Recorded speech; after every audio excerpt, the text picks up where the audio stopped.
Okay, I just want to do a quick video here with the Model 24. How to use the unit for recording a full band live off the floor. How to then use the unit as a mixer to mix your track, and then how to set things up for to use it as a PA. There's a lot of great videos on YouTube. That's how I learned how to use this thing. I got my unit used, had no manual, had no clue how to use it. YouTube and the Facebook Tascam forum. That's how I learned how to use this thing. Okay, I find a lot of the videos on YouTube are solo guys, so they show you how to use the unit, which is great, but there's not a lot of videos out there showing how to capture a full band live off the floor. It's a great thing to practice with. You might play and think you guys are sounding awesome, but it's a good thing to practice. Record your tracks live off the floor with your vocals. Listen back. You'll hear how awesome things are, but you will also hear how awful things are. If you're bad in your jam space, you'll be even worse on stage, like big time. So basically what we do, we go direct with our bass. We go DI from his head, and then we'll sit there and we'll set our levels. We set our levels with the guitars, right? And typically we do snare, kick, and 2 overheads for the drums. So then we'll set all those, set our vocals. Now, as you're setting your levels, you want to make sure that on your screen, the left button, that's your line level. So you want to hit your button here and set it to live. Now, when it's set to live, there'll be a line going across the screen, and now that you're tweaking all your levels here, as everyone plays, you will see all the levels playing on the screen. You don't want them going over that line, really. I think it's like a -10 or -12 dB. It's just a good way of keeping your signal safe. You're not coming in too hot, right? So now, once all your levels here are set, have everyone play, watch on the screen. If no one's really going over, then your levels are set. Now, the next step from here, your mode switches. You want to make sure that the tracks that you want to record are set to live, right? If these guys are set to MTR, there's going to be no signal coming through. Live off the floor, you want things on live, right? The low cut filter, the one thing we noticed, drums would bleed through the guitar mics, even though the mics are pointed directly at the amp. And we're kind of like, okay, well, how do we solve this, right? And then so we just experimented. And so let's say tracks 4 and 5 are guitar. So we would hit low cut on both of those, record, play the tracks back, and then just play the tracks individually. And just by engaging the low cut on the mics on the amps, it cut out so much of the drums. It's crazy how much the low cut will like cancel out the drums. Awesome feature, right? Now, the compression we don't really use that often, but like let's say my snare's on track 3. Sometimes I'll put the compression at noon, and that seems to be, I guess you could say, kind of a sweet spot. For vocals, how do I have this say here? 7, 8. Sometimes for vocals, if we're doing live off the floor, but then overdubbing the vocals, usually around like 2 o'clock seems to be pretty good. But if we're just doing live off the floor, we don't really bother with it, right? So now you come down your tracks. You want to make sure that your tracks are armed.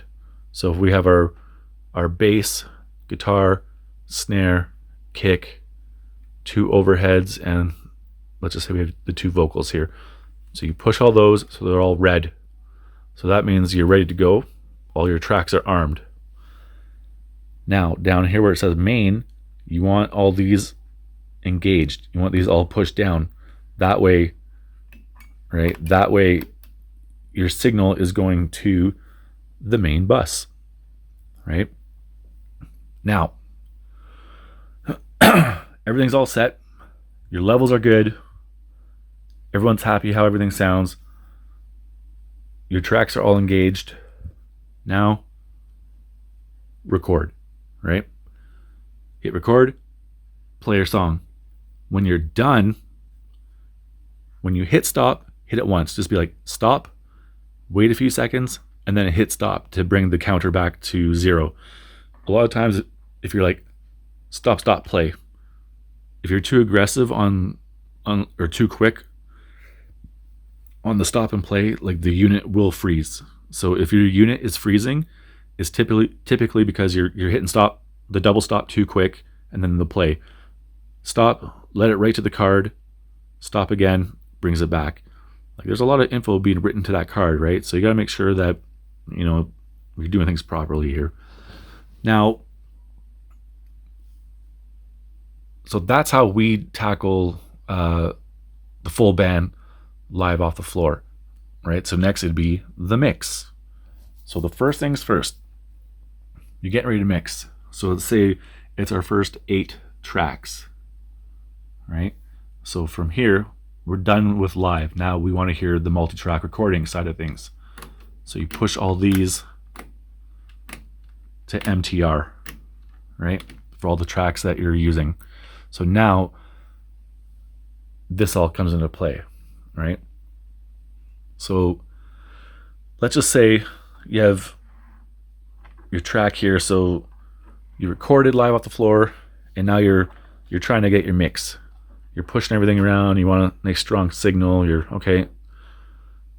doing your EQ. You're trying to figure everything out. What sounds good, what doesn't. You're setting your effects. Like the first one is your effects. We typically only put like a bit of reverb or delay on the vocals, and that's it, right? And at the same time, you set your pan. So let's just say if I have 2 overheads going, I would typically pan 1 to the left, pan 1 to the right. If we have 2 guitar tracks going, pan 1 to the left, 1 to the right, right? Now let's say you want to hear just your drums. So now you're going to mute all the guitar tracks. You're going to mute the vocal tracks, and then you just want to concentrate on the drums, right? So you sit there, do your mix. Once you're happy with the drums, well, now you want to focus on the guitars and the bass. So now you'd mute your drums, unmute everything else, and you'll hear everything else, right? And so once you're happy with how everything sounds, you got your pans all done, a little bit of reverb here and there if you want, your EQ, everything's all set. That's your mix, right? Now, when you're doing your mix and you're pushing all your levels, on the meter over here, like you want to watch to see where everything's hitting. You want it to typically be like at 0, you know, like we'll push it so it's a little over. You don't want it to be like way down here. You don't want it to be way up here. Typically you want to aim for 0, right? But I'd rather have it be a little hot than a little below, right? But ideally you want it to be at 0. So now, once your mix is all done, now you want to write your stereo file, right? So you want to make sure that none of your tracks are armed. You come over here, you hit record again. Now it's real time, so the song will start playing. Oh, another thing, sorry. You want to make sure that your fader's up at 0. So once your fader's at 0, hit record, the song goes through. You let the song just play through.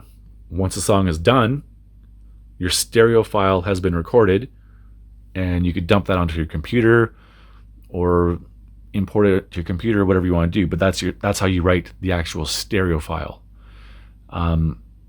If you're planning on bringing things into Reaper or bringing it onto your computer, you might not. You can still do your stereo file, but if you're going to bring it into your computer afterwards, you're going to dump everything over anyway, right?